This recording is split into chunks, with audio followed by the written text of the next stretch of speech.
የሄሉ ፍቅረኛ ማለት የሄሉ አፍቃሪ ማለት ነው እንግዲህ ጥምቀትንም አብሯት ሊያከብር ፈልጎ ነበረ። ግን ምቀኛ እንደ ጆሲ ግን ምን ሆኖ ነው? ኧረ በፈጣሪ ምንድን ነው እንደዚህ ቀደም ቀደም ማለት? ለማንኛውም አፍቃሪዋ ግን ማለት ነው እኔ ትንሽ ከቆየ በቃ በፍቅሯ ማበዱ ነው። ጨርቁን ጥሎ ሊሮጥ ነው መሰለኝ ሳየው ማለት ነው። በቃ በውበቷ እኮ ፈዘዘ። ወይኔ ሄሉሻ ጉዴ ፈላ።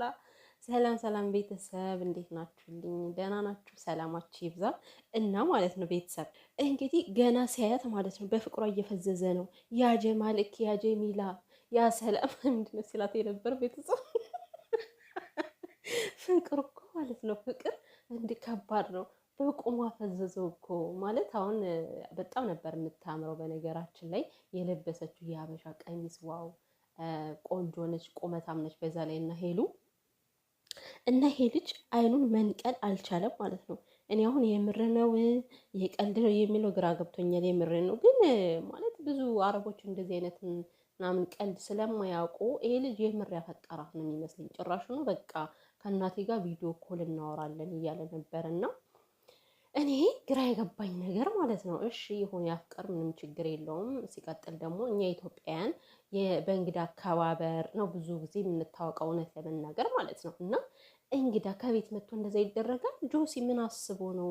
ምንድን ነው እንዲህ? ጆሲ እኮ ማለት ነው እንደዚህ ሲሆን ስታዩት የሆነ ለሄሉ ስሜት ያለው ፍቅር ያለው ነው የሚመስለው። ማለት ምን አገባው ወደዛ ሄድ ምናምን ነገር ይባላል እንዴ? ለዛውም በሰው ቤት አሁን ያ ቤት የሄሉ ነው የጆሲ አይደለም ማለት እንዴ? ጆሲ ግን በጣም ታሳፍራለህ። እንግዳ እንደዛ አይደረግም። ይሄ ልጅ የመጣው ለክፋት አይደለም፣ ፍቅር ብሎ ነው።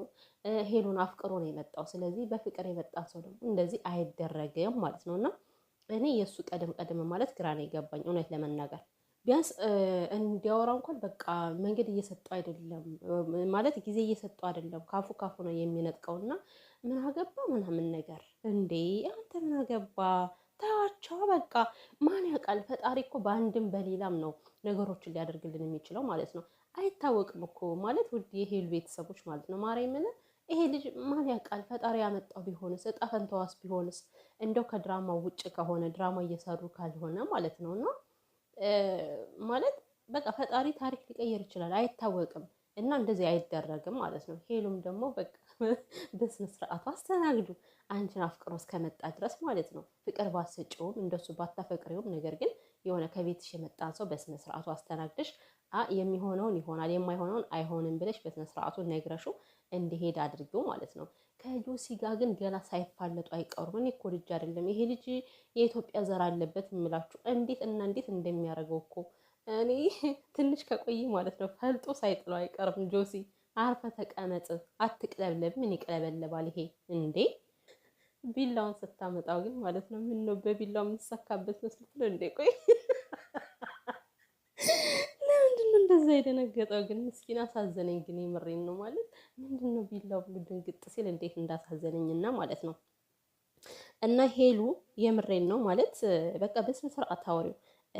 ያፈቀረው ሁሉ ምላሽ ያገኛል ሳይሆን ያፈቀረው ሁሉ መልሶ ይፈቀራል ሳይሆን ግን ደግሞ ወዳጅነት ማፍራት የሚባል ነገር አለ ማለት ነው። እና ሄሉሻ እንደዚህ አታድርጊው፣ ጥሩ አይደለም። ከቤትሽ እንግዳ ብሎ ነው የመጣው እና በእንግድነት መልኩ አስተናግዱ ነው ማለት እንፈልገው ማለት ነው። እና ጓደኛዋ እኮ ፈዘዘችበት።